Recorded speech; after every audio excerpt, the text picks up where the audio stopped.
Titre, le murmure de la brume éternelle. La camionnette tremblait sur le chemin de terre, chaque nid de poule une piqûre dans la promesse d'aventure qui nous avait amenés jusqu'ici.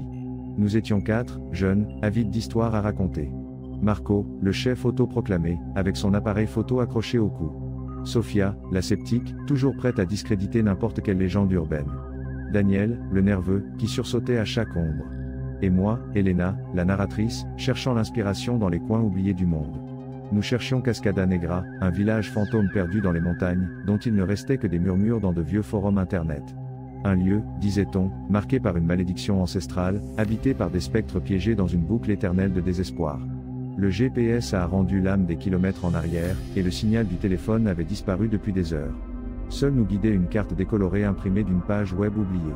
La brume a commencé à s'épaissir, enveloppant le paysage d'un manteau grisâtre qui effaçait les limites entre la réalité et la fantaisie. Finalement, après ce qui a semblé une éternité, les phares de la camionnette ont éclairé quelque chose de plus que de la brume. C'était une clôture de pierre en ruine, avec un panneau rouillé qu'on pouvait à peine lire, Cascada Negra. Un frisson me parcourut l'échine. Le silence était sépulcral. On n'entendait pas le chant des oiseaux, ni le murmure du vent dans les arbres. Seul le halètement rauque du moteur de la camionnette brisa la quiétude. Nous avançâmes lentement dans la rue principale, bordée de maisons de pierre aux toits effondrés et aux fenêtres vides qui semblaient nous regarder avec reproche. Marco, euphorique, commença à enregistrer.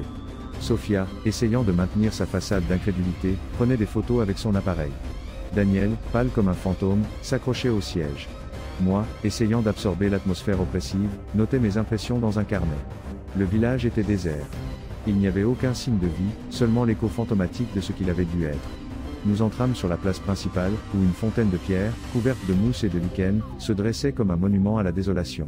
Soudain, un murmure. Ce n'était pas le vent, ni le craquement des pierres. C'était une voix, ténue et lointaine, qui semblait émaner de la brume elle-même. « N'entrez pas. Éloignez-vous de nous. » Daniel cria et s'accrocha à mon bras. Sophia, visiblement perturbée, essaya de rationaliser.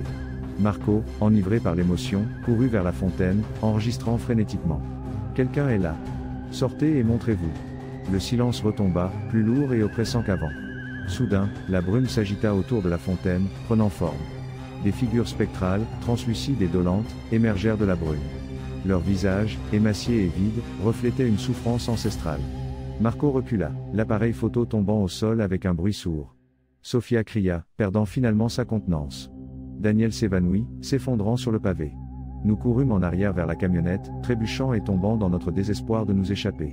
La brume nous poursuivait, les murmures devenaient plus forts et menaçants. Je réussis à démarrer la camionnette et à appuyer sur l'accélérateur.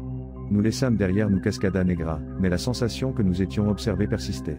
Le chemin du retour parut interminable, la brume nous suivait comme une ombre. En arrivant sur la route principale, à des kilomètres de Cascada Negra, la brume disparut comme par magie. Le soleil brillait à l'horizon, promettant un nouveau jour. Daniel se réveilla, confus et effrayé. Sophia, tremblante, jura de ne plus jamais remettre les pieds dans un endroit comme celui-là. Marco, pâle et silencieux, ramassa son appareil photo, qui miraculeusement continuait de fonctionner. Je vérifiai le carnet, cherchant les notes que j'avais prises. Mais les pages étaient vierges. Complètement vierges. Pendant des semaines, j'essayais d'oublier ce qui s'était passé à Cascada Negra. Mais les images des visages spectraux, le murmure dans la brume, la sensation que nous étions observés, me poursuivaient dans mes rêves. Marco s'obséda avec la vidéo qu'il avait enregistrée. Il passait des heures à la monter, cherchant un indice, une explication. Une nuit, il m'appela, hystérique. « Elena, tu dois voir ça. Il y a quelque chose dans la vidéo. Quelque chose que nous n'avons pas vu là-bas. » Je suis allé chez lui, et ensemble nous avons regardé la vidéo.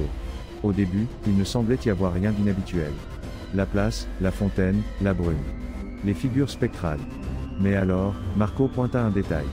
Dans une fraction de seconde, juste avant que l'appareil photo ne tombe au sol, une des figures spectrales s'était tournée vers la caméra. Son visage, émacié et vide, était indubitablement mon visage. Je restais pétrifié. Ce n'était pas possible. Mais il était là, dans la vidéo, mon visage sur le visage d'un spectre à Cascada Negra. Marco essaya d'approfondir ses recherches, mais quelques jours plus tard Marco a disparu.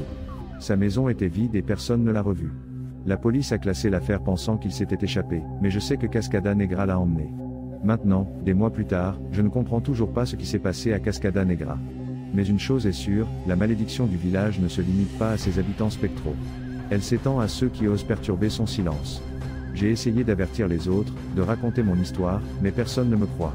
Ils pensent que je suis folle, que tout était le produit de mon imagination. Peut-être qu'ils ont raison. Peut-être que Cascada Negra n'existe que dans mon esprit. Mais parfois, quand je suis seul, j'entends un murmure dans la brume. Une voix ténue et lointaine qui m'appelle par mon nom. Et je sais, avec une certitude effrayante, que Cascada Negra ne me laissera jamais échapper.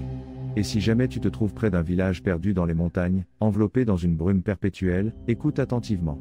Si tu entends un murmure qui te dit « N'entrez pas. Éloignez-vous de nous, fais attention. » Parce que parfois, les endroits les plus oubliés sont ceux qui gardent les secrets les plus sombres. Et parfois, ces secrets te poursuivent jusqu'à la fin de tes jours. Parce que je sais que maintenant je suis l'un d'eux. Je suis lié à Cascada Negra.